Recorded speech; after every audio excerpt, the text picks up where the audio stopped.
Marcus Chen wiped the sweat from his forehead as he guided his small ship toward Kepler Station.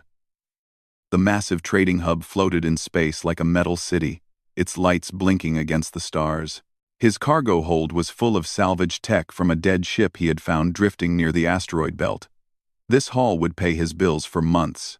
The station's docking bay was busy. Ships from dozens of different worlds came and went.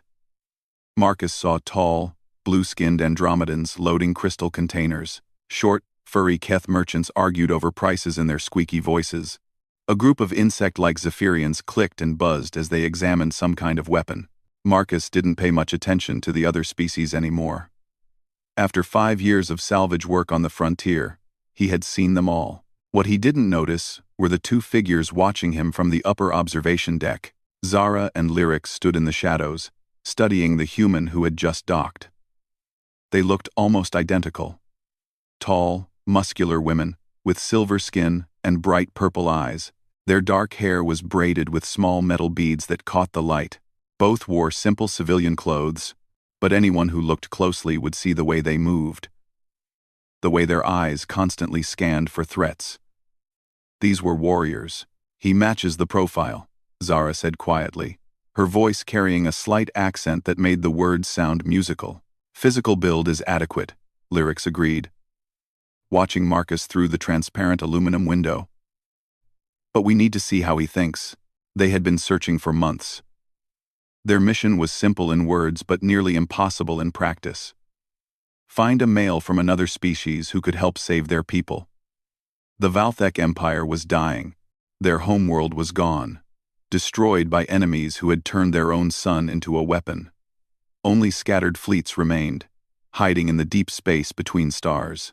The sisters carried genetic material from their people, but Valthek biology required diversity. Their own species no longer had enough different bloodlines. They needed someone from outside. Someone compatible.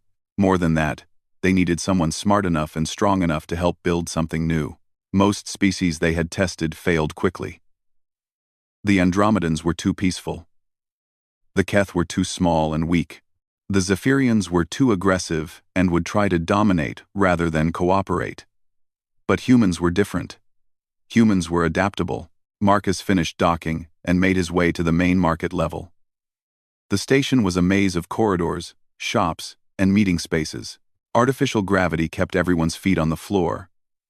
But the mix of atmospheres made the air smell strange, like metal and flowers, and something that might have been sulfur. He found a tech broker named Valdris, a thin Andromedan with kind eyes. They had done business before. Marcus trusted him not to cheat too much. "Good salvage," Valdris said, examining the components Marcus had brought. "This power coupling is from a military cruiser. Where did you find it?" "Drifting ship near the belt," Marcus said. "Looked like it had been dead for years. No life signs, no power. Just floating. Strange. These couplings were designed to last forever." Valdris ran a scanner over the device. "I can give you 12,000 credits." Marcus was about to negotiate when the lights flickered. A loud alarm began to sound throughout the station. Emergency lights bathed everything in red. "All civilians report to emergency stations," a voice announced over the speakers. "This is not a drill. All civilians report to emergency stations immediately." People began to panic. The Keth merchants squeaked in terror and ran toward the nearest shelter.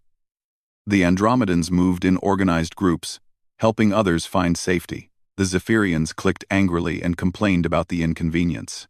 Marcus didn't run. Instead, he moved to the nearest information terminal and accessed the station's sensor data.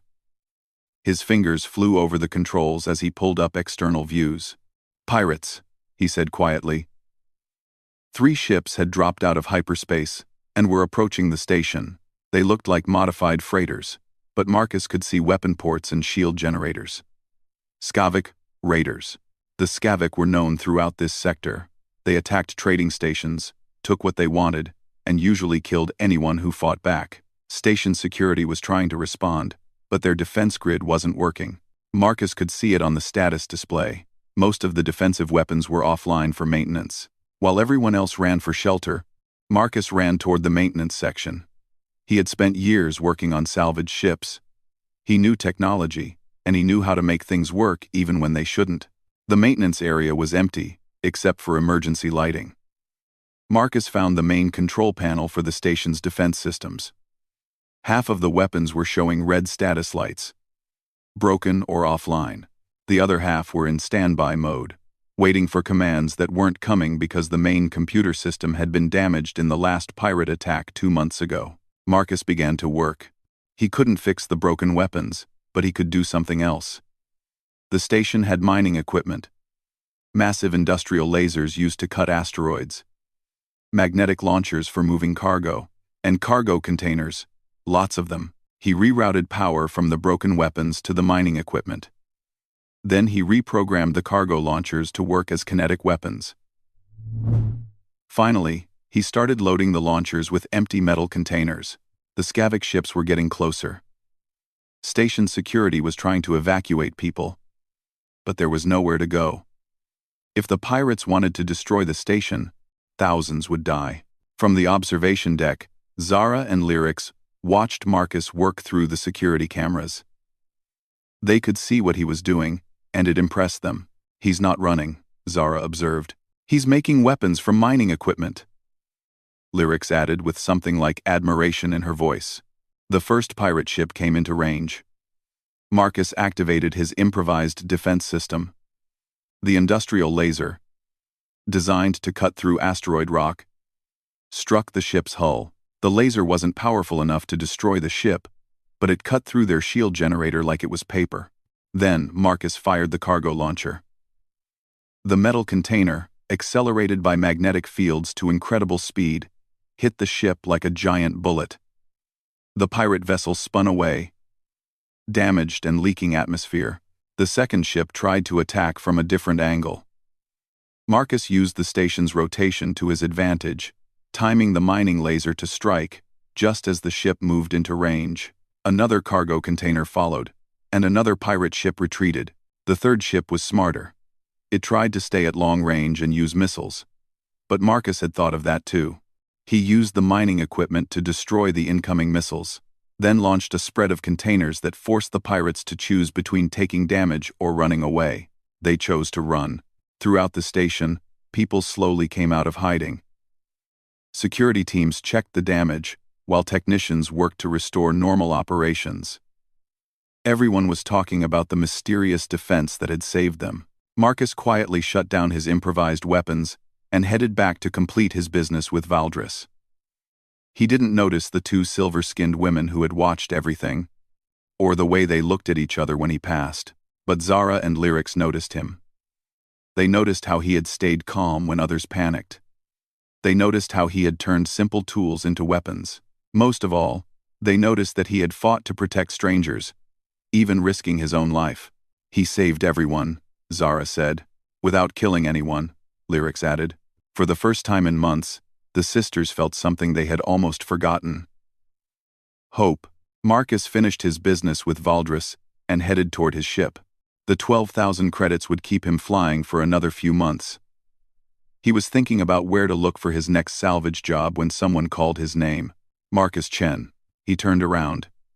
Two women were walking toward him. They moved with a fluid grace that reminded him of predators. Their silver skins seemed to glow under the station's lights, and their purple eyes were focused entirely on him. "Do I know you?" Marcus asked, his hand moving instinctively toward the plasma pistol on his belt.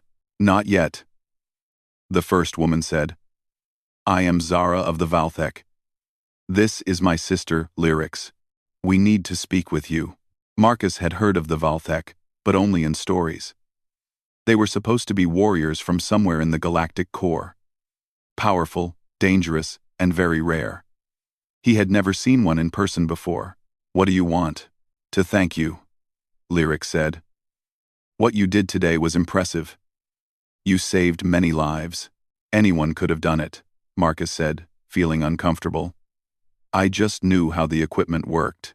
"No," Zara said firmly. "Not anyone. We have observed many species in crisis situations. Most either run away or attack with brute force. You did neither. You adapted. You found a solution that protected others while causing minimal harm to your enemies. Something about the way she said "observed" made Marcus nervous. Have you been watching me? For several weeks, Lyrics admitted. Along with others of your species. We are looking for someone with specific qualities. Why? The sisters exchanged a look. Zara spoke carefully. Our people are dying. We need help from someone who is not Valthek. Marcus waited for more explanation. When it didn't come, he said, "That's not really my problem. I'm just a salvage operator. May we show you something?" Zara asked. Our ship is docked on level 7. What we have to tell you requires privacy.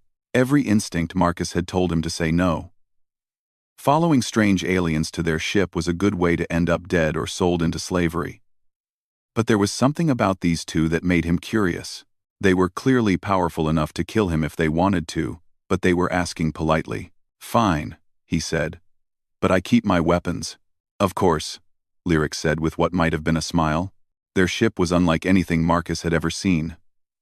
It was sleek and black, with curves that seemed to flow like water.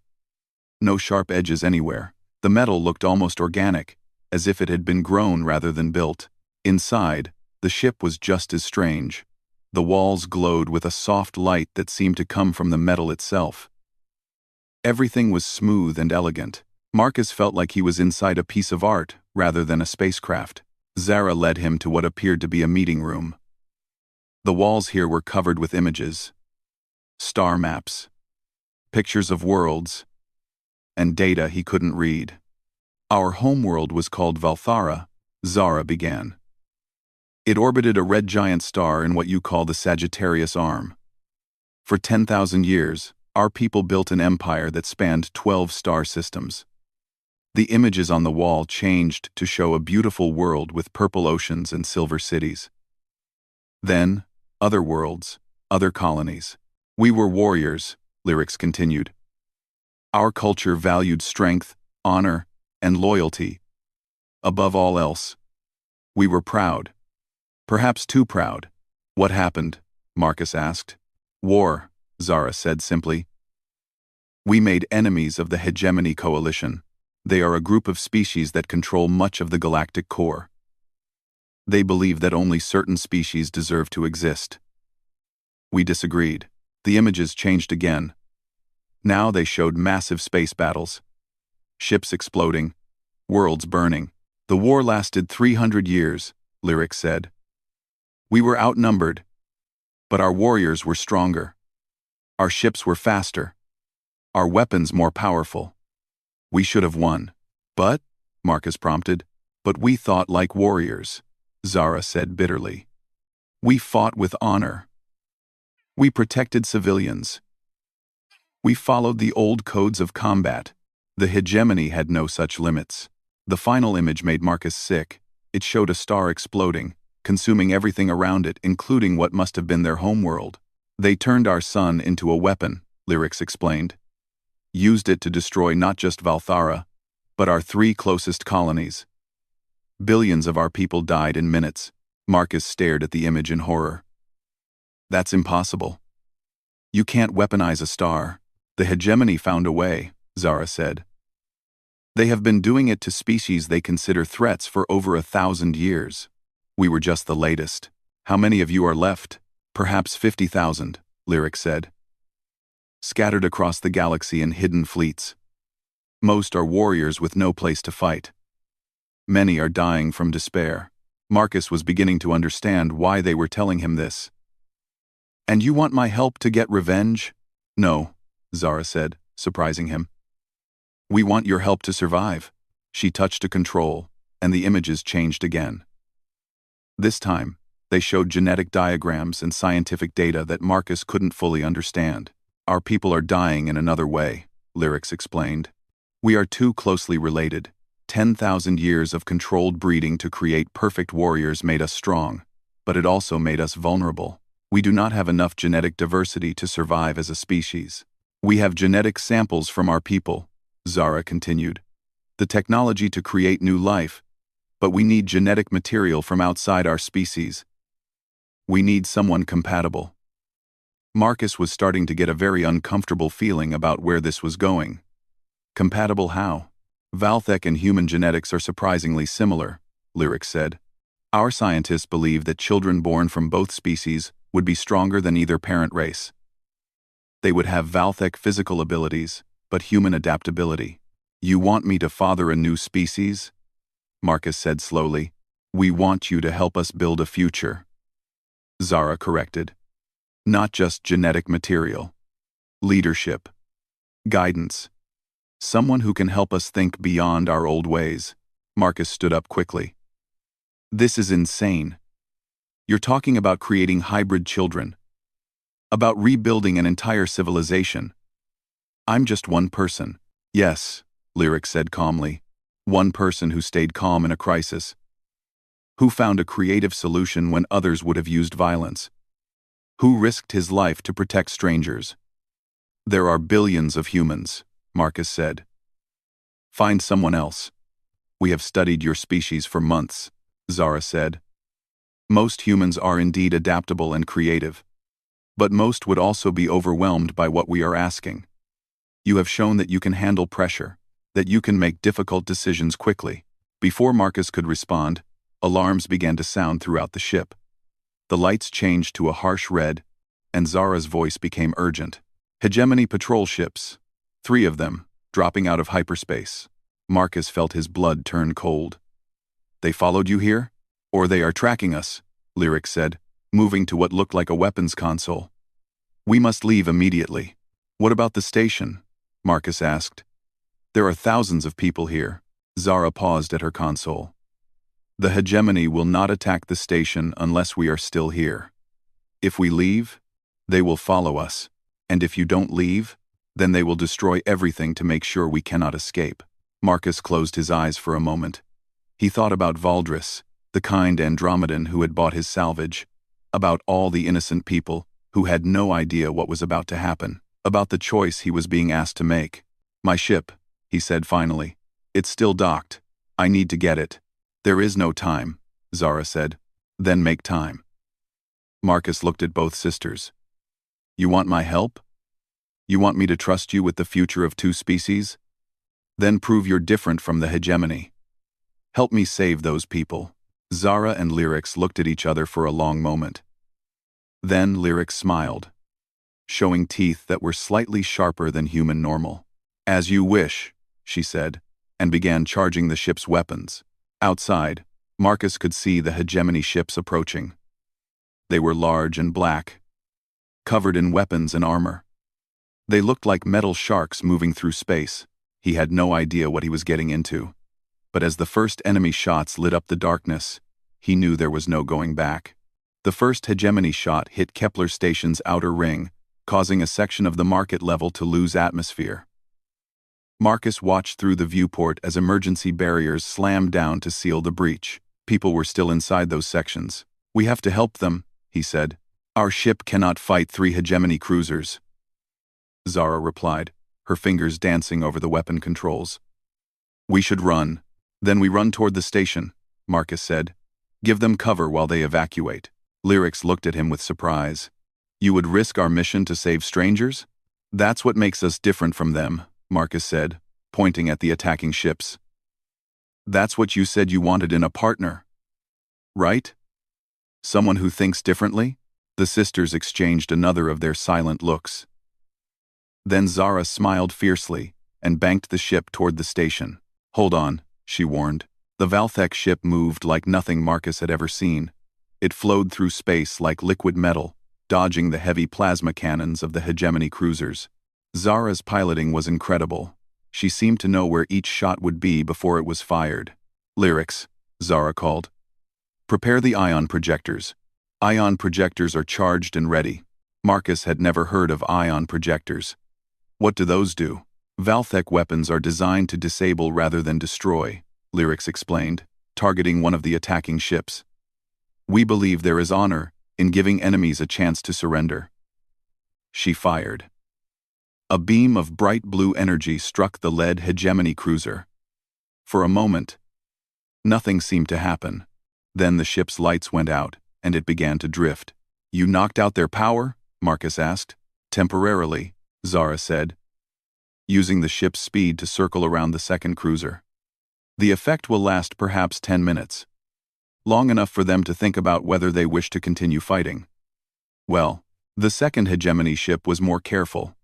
Its commander had seen what happened to the first ship and was keeping distance while targeting the station's docking bays.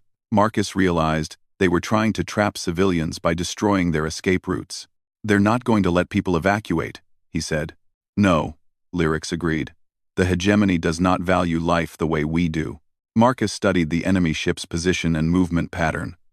An idea began to form.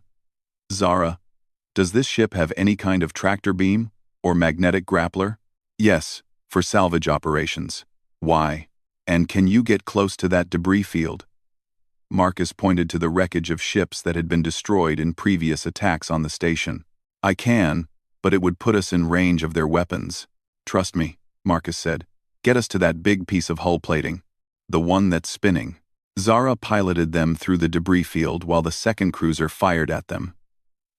Her flying was so good that none of the shots came close, but Marcus could see she was working hard to avoid the obstacles. "Now what?" she asked when they reached the piece of wreckage Marcus had indicated. "Grab it with the tractor beam and use our momentum to throw it at their engine section." Lyrics looked doubtful. "That piece of metal will not damage their shields." "It doesn't have to," Marcus said. "Watch." Zara engaged the tractor beam and caught the spinning debris. The ship's momentum carried it forward like a sling, building up speed before releasing it toward the enemy cruiser. The chunk of metal hit the ship's shields and bounced off harmlessly, just as Lyrics had predicted. But Marcus had counted on that. The debris spun away from the impact and struck something else. A piece of the station's communications array that the cruiser had shot earlier. The communications array was still partially powered. When the debris hit it, it created a feedback pulse that traveled through the station's power grid and overloaded several systems. More importantly, it created an electromagnetic interference pattern that disrupted the cruiser's targeting sensors. "They cannot lock onto us now," Zara said with admiration. "Clever. Sometimes the best solution is not the most obvious one," Marcus said. "Now, can you get us close enough to use those ion projectors?" The second cruiser was firing blindly now, trying to hit them without proper targeting. Zara flew straight at them, using their own weapons fire as cover. When they were close enough, Lyrics disabled their ship the same way she had the first one. That left the third cruiser, but its commander had apparently seen enough. The ship turned and jumped to hyperspace, abandoning its disabled companions. "It's over?" Marcus asked. "For now," Zara said. "But they will send more ships. And next time they will come prepared for our tactics." The evacuation of the station continued for another hour. Marcus watched as ship after ship carried civilians to safety. When the last transport had departed, he finally allowed himself to relax.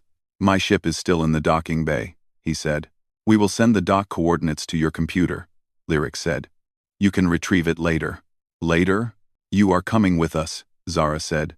It wasn't a question. Marcus looked around the alien ship, at the two warrior women who had just asked him to help save their species, at the vast star field outside where more enemies were probably already planning their next attack. "I guess I am," he said. The next few hours passed in a blur. The Valthek ship jumped to hyperspace, carrying them away from Kepler Station and toward whatever destination the sisters had planned.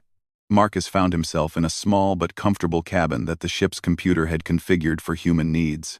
When he emerged, he found Zara and Lyrics in what seemed to be a combination of meeting room and shrine. The walls were covered with images of Valthek warriors and what looked like family symbols. "This is the memory hall," Zara explained when she saw him looking around. "Each image represents a bloodline that no longer exists."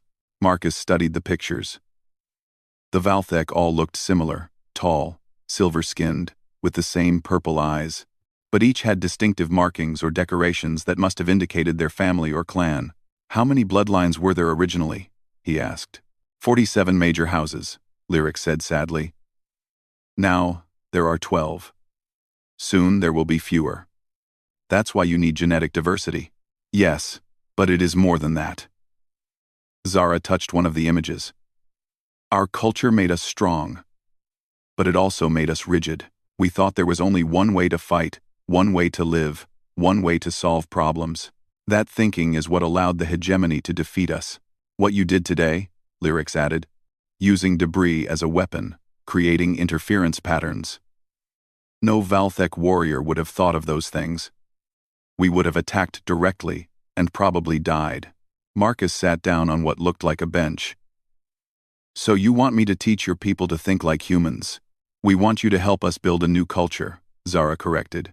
One that combines Valthek strength with human adaptability. One that can survive in a galaxy full of enemies. And you think creating hybrid children is the answer? It is the beginning, Lyric said. Children who grow up learning both ways of thinking.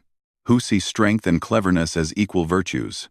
Marcus was quiet for a long time, thinking about everything he had learned. Finally, he asked, "Where are we going?" To recover genetic archives from our hidden colonies," Zara said. "We need the stored genetic material from all remaining Valthek bloodlines. But the journey will be dangerous.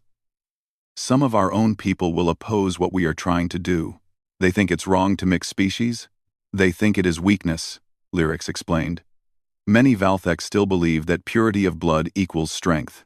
They would rather die as a pure species than survive as a mixed one. What do you believe?" Zara and Lyrics looked at each other, and Marcus saw something pass between them that might have been affection. "We believe that life is more important than purity," Zara said. "We believe that adaptation is not weakness, but wisdom. And we believe," Lyrics added with a small smile, "that you may be exactly what our people need, even if they do not yet know it." As if summoned by her words, an alarm sounded through the ship. Marcus was getting tired of hearing alarms. "What now?" he asked. Zara checked a display panel. "Valthek patrol ships, 3 of them, moving to intercept our course." "Your own people?" "House Crathan," Lyric said, her voice turning cold. "Traditionalists who believe that mixing bloodlines is an abomination." Marcus looked out at the stars and wondered what he had gotten himself into. Behind them were hegemony forces who wanted to destroy them. Ahead were Valthek warriors who wanted to stop them. "Well," he said finally, "at least we're not bored." For the first time since he had met them, both sisters laughed. The sound was musical and warm, and Marcus realized that despite everything, he was beginning to like these 2 deadly alien women. Outside, the Valthek patrol ships were getting closer, and Marcus knew his real test was just beginning. The Valthek patrol ships were faster than Marcus had expected. Within minutes, they had surrounded Zara and Lyrics' ship, their weapons trained on the hull. "This is Commander Thane of House Crathan," a voice spoke over the communication system. "You will stop your ship and prepare to be boarded." Zara's hands tightened on the controls. "Thane was our father's war brother. He fought beside us in the last battle of Valthara, and now he hunts us," Lyric said bitterly. "Because we choose survival over tradition." Marcus studied the 3 ships on the display screen. They were similar to the sisters' ship, but larger and covered with weapon ports. "Can we outrun them?" "Not to our destination," Zara said. "They know where we are going. They will be waiting for us." "Zara, Lyrics." Thane's voice came over the comm again. "I do not wish to fire upon you, but I will not allow you to disgrace our bloodline with this madness. Send away the alien and return with us to the fleet." "He calls me an alien," Marcus said. "That's rich. Coming from someone with purple eyes and silver skin." Lyrics almost smiled. In Thane's mind, only Valthek are truly people. All others are lesser beings. "Convince him otherwise," Marcus suggested. "Let me talk to him." Zara looked doubtful. "Thane does not respect weakness. He will see you as proof that we have lost our way." "Then don't let me look weak." After a moment, Zara opened the communication channel. "Thane, this is Zara. You speak of disgrace, but I see only fear. Are you afraid to hear what a human has to say?" The silence stretched for several seconds. Then Thane's image appeared on their screen. He was an older Valthek male, with scars across his face and arms. His purple eyes burned with anger. "You bring an alien onto a sacred ship," he growled. You plan to pollute our bloodline with inferior genes. And you ask me to listen to this creature speak? Marcus stepped forward so Thane could see him clearly. I'm Marcus Chen. I'm a salvage operator from the human frontier colonies. 3 days ago, I had never heard of the Valthek. Now, I'm apparently supposed to help save your species. You will save nothing, Thane snarled. You will only weaken what remains of our people. Maybe, Marcus said calmly. Or maybe I'll help them survive when your way would let them die with honor. Tell me, Commander, how many Valthek children have been born in the last 10 years? Thane's expression flickered. That is not your concern. I'm guessing very few. Maybe none at all. Marcus had been thinking about what Zara and Lyrics had told him about genetic diversity. How long do you think your people can last if no new children are born? We are warriors, Thane said. We do not fear death. But do you want extinction? Marcus asked. Because that's what you're choosing. Your sisters here are offering life. You're offering a glorious ending. Life without honor is not worth living. Who says mixing bloodlines means losing honor? Marcus stepped closer to the screen. Your people fought the hegemony for 300 years. They died protecting their worlds and their families. Nothing I do will change that. Nothing will take away their sacrifice. Thane was quiet for a moment. Then he said, You speak well for an alien. But words are not enough. If you truly wish to help the Valthek, prove your worth in combat. I'm not a warrior, Marcus said. Then you are useless to us. Marcus felt Zara and Lyrics tense beside him. He knew they were ready to fight their own people if necessary, and the thought made him sick. There had to be another way. I'll make you a deal, he said suddenly. Let us continue to our destination. If we succeed in our mission, if we prove that cooperation between species can work, then you consider our proposal. If we fail, you can go back to doing things the old way. And why would I agree to that? Because you're curious, Marcus said, reading the older warrior's expression. You want to see if we'll succeed or fail. You want to know what we'll find at the archive world. Thane stared at him for a long time. Finally he said, You have until we reach Kethvalar. If you have not convinced me by then, I will destroy your ship myself. The communication ended. The patrol ships moved back but continued to follow them. Kethvalar? Marcus asked. The last archive world, Lyrics explained. Hidden in the Void Nebula. It contains genetic samples from all 47 original bloodlines. And probably other things, Zara added. Records, technology, cultural data. Everything needed to rebuild our civilization. The journey to the nebula took 2 days. Marcus spent the time learning about Valthek history and culture. He discovered that their society had been built around the concept of the warrior family, where loyalty to blood relations was the highest virtue. Children were raised communally within each house, trained from birth to fight and die for their clan. It sounds lonely, he said when Lyrics finished explaining their childhood. Lonely? She seemed confused by the word. Never having just a mother and father. Never having a family that was yours alone, Zara frowned. But the clan is stronger than any individual family. Why would you want less support? It's not about wanting less support. It's about having something special, something that belongs only to you. Marcus tried to think of how to explain it. Human families are small, but they're intensely personal. Parents love their children in a way that's different from how they love anyone else. And this makes humans stronger? Lyrics asked.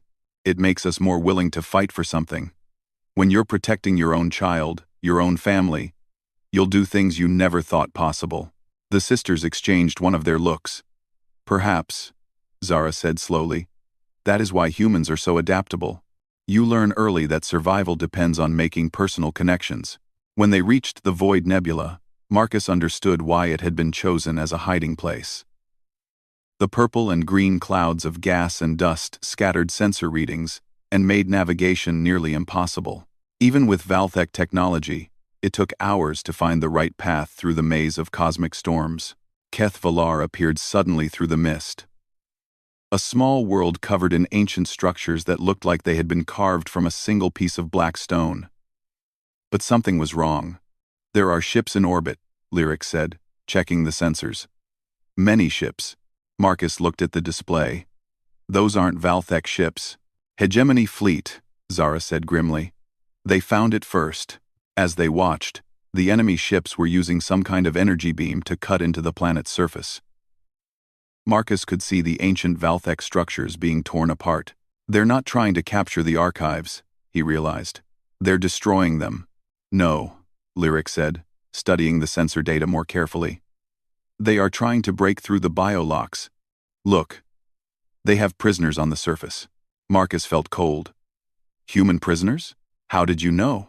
Because Valthek biolocks would only respond to Valthek genetics, right? But if humans and Valthek are as genetically similar as you said... He didn't finish the thought. Zara understood. They are using human genetic material to trick the security systems, making our own defenses work against us. We have to stop them, Marcus said. How? Lyrics asked. There are 12 hegemony cruisers down there. We have one ship and Thane's patrol. Marcus looked at the tactical display, thinking hard. The hegemony ships were spread out over the planet's surface, each one protecting a different excavation site. They were powerful, but they weren't expecting an attack. Thane, he called over the comm. Are you seeing this? The old warrior's voice was filled with rage. They defile our most sacred world. They use innocence to break our defenses. End well. They ward. All ward. Help us stop them, Marcus said. Show me that Valthek honor means protecting others, not just dying gloriously. For a moment, there was silence. Then Thane said, What do you propose? After one. Comfor. Op 2-4. Marcus outlined his plan. It was complex and risky, requiring precise timing and coordination between all 4 ships. Most importantly, it depended on doing something no military commander would expect, attacking from inside the planet's own defense network. This could work, Zara said when he finished. But you would have to go down to the surface alone. Into the archives. Why alone? The security systems will only allow one person at a time, Lyrics explained. And they will kill anyone who is not genetically compatible. Marcus nodded. Then I go. 30 minutes later, he was falling through the nebula in a single-person drop pod, watching the ancient Valthek world grow larger below him. The biolocks that had protected the archives for thousands of years recognized something in his DNA and allowed him passage. Inside the archives, Marcus found wonders beyond imagination. Genetic laboratories with perfect preservation systems. Cultural databases containing the history of an entire species, and in the deepest chamber, something that made him stop and stare in amazement. A holographic display showed 2 evolutionary trees, side by side. One traced the development of the Valthek species over millions of years. The other showed human evolution.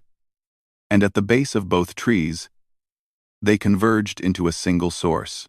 The cedar species, he whispered, reading the ancient text. They created both our species from the same genetic template. Humans and Valthek weren't just compatible by chance. They were literally cousins, separated by millions of years and vast distances. But sharing the same original ancestors, he activated the communication system and contacted the ships above. Zara, Lyrics, you need to hear this. When he told them what he had found, there was a long silence. We are family, Lyrics said finally, wonder in her voice. We always were, Marcus replied. Now let's go save the rest of it. Above him, the battle for Keth Valar was about to begin, and Marcus knew that the future of both species depended on what happened in the next few hours. Marcus worked quickly in the archive chamber, downloading genetic data and cultural records, while explosions echoed from above.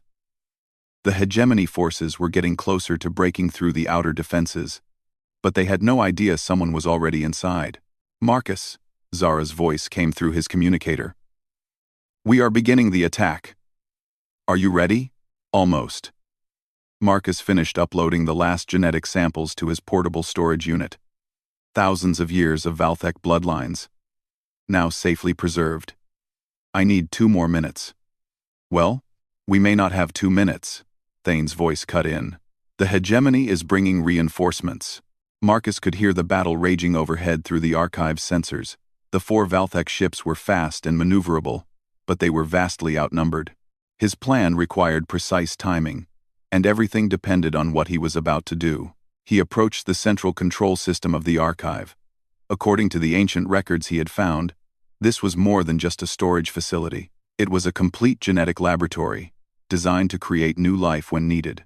The cedar species had built it as a backup plan, a way for their children to survive and adapt no matter what disasters they faced. "Computer," he said in the ancient Valthek language he had been learning, "initiate emergency genetic integration protocol." A holographic interface appeared, showing a complex medical diagram. "Warning," the computer said in a voice that sounded thousands of years old. "Genetic integration will permanently alter subjects' biology. Process cannot be reversed. Do you wish to continue?"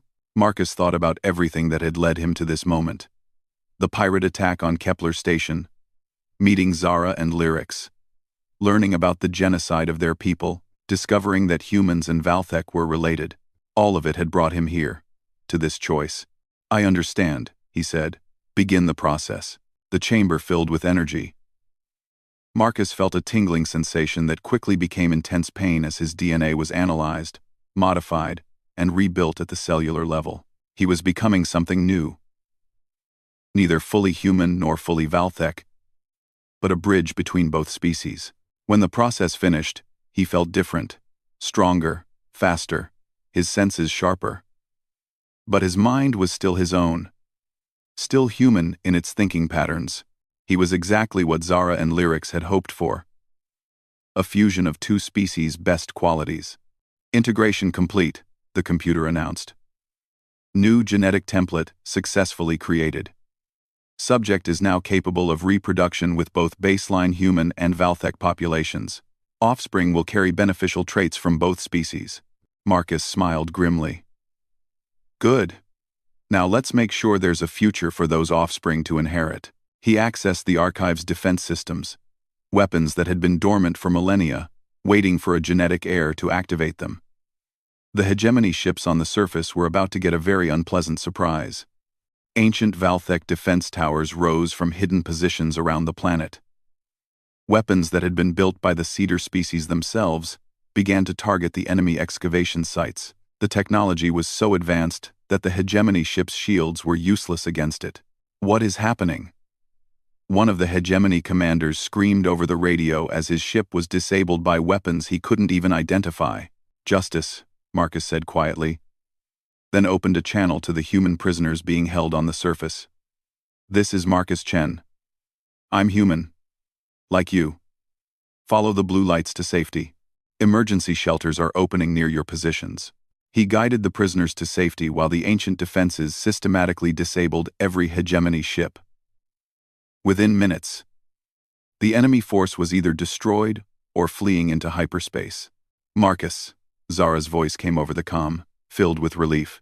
"Are you all right?" "Better than all right," he said. "I have something to show you."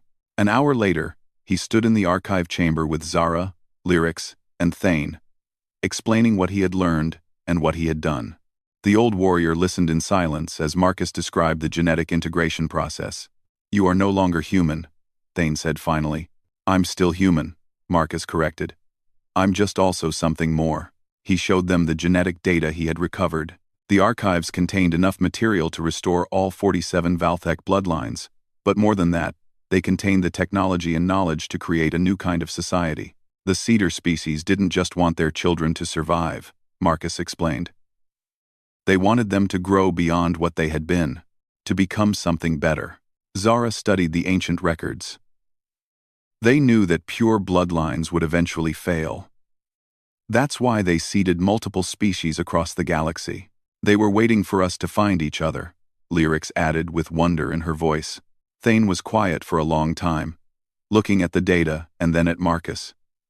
Finally, he said, "You have given our people a future. But what kind of future will it be?"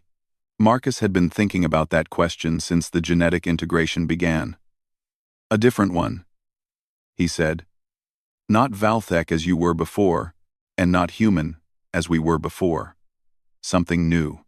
Will you lead this new people? Thane asked. Not led, Marcus said. Help guide.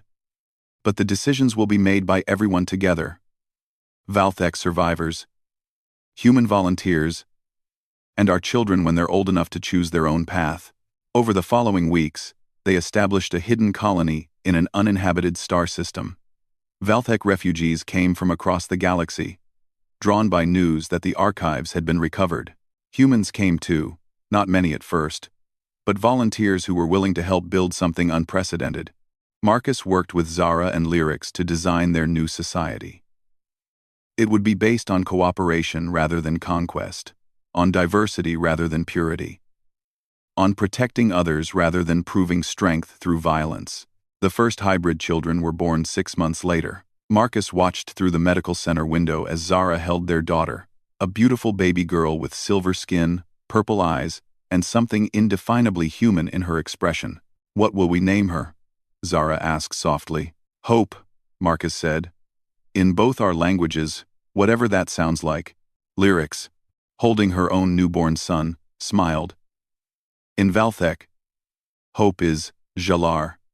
In human languages, there are many words. Perhaps we create a new word that belongs to both. They named the children Zalar Hope and Keither Peace, the first of a new generation that would grow up thinking of cooperation and adaptation as natural parts of life. As Marcus stood watching the children sleep, he thought about the message that had arrived that morning. Earth had been discovered by hegemony scouts. Humanity's homeworld was in danger, and Earth's governments were asking for help from their lost colonies. We will help them, Zara had said when they discussed the message.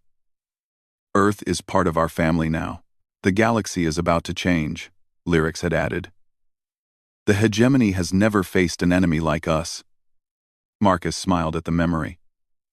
The hegemony was used to fighting pure species, beings who thought in predictable patterns, who had cultural weaknesses that could be exploited. But humans and Valthek together?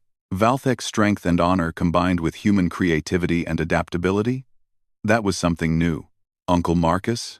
A small voice said behind him. He turned to see one of the older hybrid children. A 4-year-old boy named Davin, whose parents were among the first volunteers. The child had human features, but Valthek's strength and agility. Yes, Davin? The other children want to know if you'll tell us the story again. About how you met, our mothers and fathers. Marcus looked around the medical center at the families, human, Valthek, and hybrid, who were starting their lives together. In the distance, he could see the construction teams working on new buildings, using architectural concepts that blended both species styles. Children played games that would have been impossible for either species alone, requiring both physical prowess and creative thinking. Which part of the story do you want to hear? He asked. The part where you decided to stay, Davin said seriously. The part where you chose us instead of running away. Marcus knelt down so he was at the child's eye level. That wasn't really a choice, he said. When you find family, real family, you don't run away from them. You protect them. You help them grow. You build something beautiful together, even when it's scary. Especially when it's scary, Marcus said. The best things in life usually are. As he walked with Davin toward the children's area, Marcus thought about the future stretching ahead of them. There would be more challenges. The hegemony would return in greater numbers. Earth would need defending. Other species would have to be convinced that this new hybrid civilization was a force for good rather than a threat. But for the first time since this all began, Marcus felt genuinely optimistic. Humanity had spent thousands of years wondering if they were alone in the universe. Now they knew they weren't just not alone. They had found their cousins, their partners, their future. The children gathered around him in the common area, their faces bright with curiosity and intelligence that came from both their heritages. As Marcus began to tell the story of how two species became one family, he looked out through the transparent dome at the stars. Somewhere out there, other members of the cedar species' children might be waiting to be found. Somewhere out there, The galaxy was about to discover that the age of conquest and genocide was coming to an end. And somewhere out there, Earth was about to learn that their lost colonies hadn't just survived. They had found something worth fighting for. The story was just beginning.